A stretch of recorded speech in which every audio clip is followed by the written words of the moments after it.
I've known Marius for a decade now, and he and I worked on a few very small movies at that time when we first met. And cut to several years later, and he gave me this book, Between Shades of Grey by Ruta, and asked me if I wanted to read it and what I thought of it, because he was considering getting it on its feet as a feature film. So I read the book and I liked it very much, and I found it very cinematic.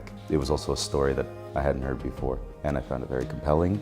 And the characters to me were very rich, and I felt there was even more room for expansion upon those characters, and that it would make for a very good cinematic experience. And we worked so hard. Us three have worked on this since the beginning. It's almost 3 years. 3 years, yeah. More than 3 years. Yeah. Okay, yeah, more than 3 years actually. Lina and Elena are at the very center of the film. They are our heroes and our protagonists in many ways. But one of the storylines that was in the book that I felt I had an opportunity to explore further was the storyline of Kretsky and Komarov, actually.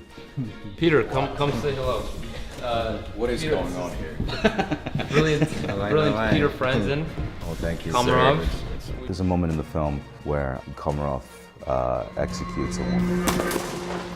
And it's kind of a turning point in the film. It's a moment where all of the characters realize this is the possibility, this is what can happen to you if you seem to step out of line or lose your way.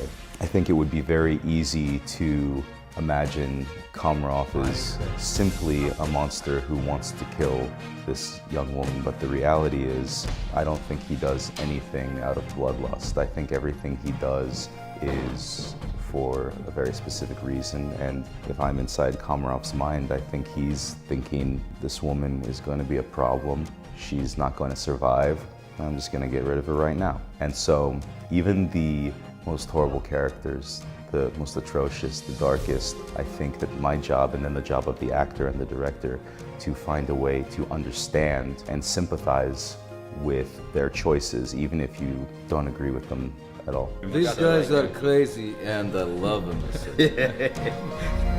I think one of the reasons the story is interesting is it's an untold part of history. On a more cinematic level, I think the film is going to look beautiful, and the emotions that are within are strong and relatable, and at the end of the day, it is a bit of a coming-of-age story for Lina, and I think that that's a story that most people can relate to.